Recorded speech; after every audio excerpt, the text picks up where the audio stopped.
सेवक की आंतरिक शक्तियां जो सुप्त पड़ी हुई होती हैं वह जगती है। क्षमताएं अंदर से, और सेवा करने वाले को और क्या मिलता है, और अधिक सेवा, उसके अंदर और अधिक सेवा की क्षमता आती है। जाप करने वाले के अंदर क्या होता है, उसके अंदर और अधिक जाप करने की क्षमता परमात्मा पैदा कर देता है। और अधिक जाप कर, और अधिक जाप कर, और अधिक जाप कर। इसी प्रकार से इसके अंदर भी सुप्त क्षमताएं जितनी भी थी, शक्तियां जितनी थी, वे सारी की सारी जागृत हो गई। राजा रानी दोनों इस युवक को देखे बिना रह नहीं सकते। बहाना डालते, एक बार, दो बार, तीन बार, चार बार दिन में इसे जरूर देखते हैं। अपनापन महसूस होने लग गया। आज राजा साहब ने रानी साहिबा से कहा, रानी, हमारा पुत्र कोई नहीं है, संतान नहीं है, ये होनहार बच्चा है, पता नहीं किसका किसका नहीं है। मैंने सुना है विधवा का है। जाति को क्या करना है आपने? एक दफा इसे पुत्र बना लिया तो ये राजकुमार हो जाएगा। तेरी क्या सलाह है? रानी ने तत्काल कहा, नीति और पूछ राजा साहब, इससे बेहतर सुझाव और क्या हो सकता है। राजकुमार घोषित कर दिया गया। सेवा करने वाला, निष्काम कर्म करने वाला, राम राम जपने वाला एक राजकुमार बन गया है। गरीब घराने का बच्चा, घर में खाने को कुछ नहीं, विधवा का पुत्र है। आज शोभा यात्रा सारे नगर में है ताकि लोगों को पता लगे कि ये राजकुमार है, ये उत्तराधिकारी है। लोगों को पता लगे शोभा यात्रा निकली है। सारे का सारा नगर, सारे का सारा राज्य उमड़ पड़ा है दर्शन करने के लिए। कौन राजकुमार नियुक्त हुआ है? राजा साहब ने किसको अपना उत्तराधिकारी चुना है? उसी भीड़ में देखिए सज्जनों, इस युवक की मां भी खड़ी है। युवक रथ पर है राजा साहब के साथ। इसका दर्जा बहुत उच्च हो गया हुआ है। दूर से अपनी मां को खड़ी देखता है। राजा साहब, तो मेरी मां खड़ी है, मुझे उसे प्रणाम करना है। इसी मां ने मुझे आप तक पहुंचने की युक्ति बताई थी। मैं इसका दिन कभी चुका नहीं सकूंगा। जाता हूं। छलांग मारने को तैयार राजा ने बाह पकड़ी। बेटा अकेले नहीं, मैं भी जाऊंगा। राजा साहब एवं राजकुमार दोनों गए हैं। जाके मां के चरणों की वंदना की, प्रणाम किया। संत महात्मा साधक यहां समझाते हैं, जिनकी बुद्धि अलौकिक हो जाती है, जिनकी बुद्धि सद्बुद्धि हो जाती है, जिनकी बुद्धि योग देने के लिए तैयार है, साधक उन्हें परमात्मा के पास जाने की जरूरत नहीं। परमात्मा उनके पास आता है, परमात्मा उनके पास जाता है। कर्मयोग, ईमानदारी से सच्ची सेवा करने वाले व्यक्ति को परमात्मा की प्राप्ति के लिए उसके पास नहीं जाना पड़ता, परमात्मा स्वयं उसके पास पहुंचता है। आज आपने देखा राजा साहब और कोई नहीं, वे परमात्मा ही हैं। और वे कह रहे हैं उस वृद्धा के दर्शन से प्रणाम करने के लिए मुझे जाना है। जिसने तुम्हें युक्ति बताई है वह बुद्धि है। जिस बुद्धि ने तुम्हें ये प्रेरणा दी है राजा साहब से किस प्रकार से मिलना है, वह बुद्धि वंदनीय बुद्धि है।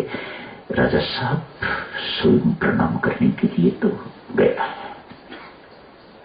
ये सद्बुद्धि है देवियों सज्जनों, दुर्बुद्धि नहीं है। दुर्बुद्धि क्या है?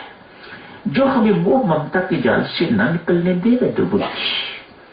जो दुख देने वाली चीज है उसे सुख बताए वह दुर्बुद्धि। दुख देने वाली चीज क्या? धन, संपत्ति, परिवार, संसार। बच्चा बच्चा जानता है ये संसार दुख देने वाला है। इसके पास दुख के अतिरिक्त कुछ है ही नहीं, तो आपको देगा कहां से? आप लाख भटका, जहां आपका दिल करता है संसार में चले जाइएगा, कहीं आपको सुख नहीं मिलेगा।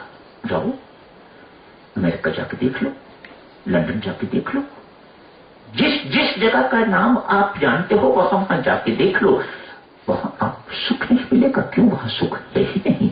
यदि सुख बाजार में होता, विदेश में होता, तो आज आप इस वक्त यहां ना होते। यहां परम सुख, परम शांति, परमानंद प्राप्त करने के लिए आप आए हुए हो। एक अद्भुत सा सुख महसूस करने के लिए यहां आए हो। जो इस सुख की ओर न मुड़ने दे वे दुर्बुद्धि। दुख देने वाली चीज को सुखद बताए कि ये सुख देने वाली चीज है। अरे पुत्री का विवाह करना है कि नहीं करना, कौन बता रही है? ये बुद्धि, दुर्बुद्धि। क्या छोटे से घर में जमाई आएगा, कहां रहेगा? आपके लड़के वाले आएंगे देखने के लिए घर, क्या देखेंगे? इस छोटे से घर में कौन विवाह करेगा? इस घर को बड़ा बना, कैसे बना? पैसा और कमा, एक्सपेंड योर बिजनेस, अपना काम विस्तार कर, बड़ा बन, पैसे कमा। मानो दुख देने वाली चीज को सुख देने वाली बता रही है ये दुर्बुद्धि।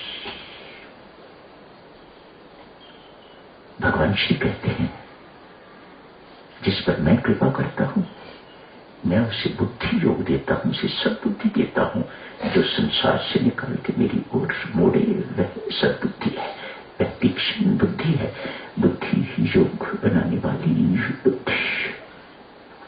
मेरी माता सज्जनों, याद रखो मैं क्या कहूं, आपको अभी तक ये बोध एवं विश्वास ही नहीं है कि ये राम नाम क्या है।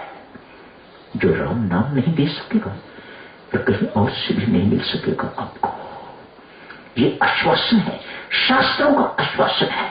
मत भटको, इधर उधर जाते हो, स्वयं जाते हो, अपने बच्चे बच्चियों को ले जाते हो, किस लिए? किसी देवता का प्रकोप है, किसी देवी का प्रकोप है, किसी का ये है, किसी का वह है। स्वयं भी भटक रहे हो और अपनी बच्चियों को भी भटका रहे हो। आप महापापी हो, आप महापाप कर रहे हो। आप जिन्हें राम नाम में विश्वास नहीं है, भटक क्या कर लोगे? क्या होगा इससे? कुछ नहीं होने वाला। जितना मर्जी भटक लो, इतने वर्ष हो गए हैं आपको भटकते हुए, अभी तक कुछ बना तो नहीं है, और भटकते करो। राम नाम के विश्वासी को साधक में भटकने की जरूरत नहीं है। जो भटकने की ओर ले जाए वह दुर्बुद्धि, जो इस भटकने से बचाए वह सद्बुद्धि है। परमात्मा जिस पर कृपा करता है उसे वह सद्बुद्धि प्रदान करता है। स्थिर हो जाओ, बस अब कहीं जाने की जरूरत नहीं। जहां तुम्हें पहुंचना था वहां पहुंच गए हो, जो तुम्हें पाना था वह पा लिया है। अब कहीं इधर उधर जाने की जरूरत नहीं। कल साधक में इस चर्चा को और आगे जारी रखेंगे। आज यही समाप्त करने की इजाजत दीजिएगा। धन्यवाद।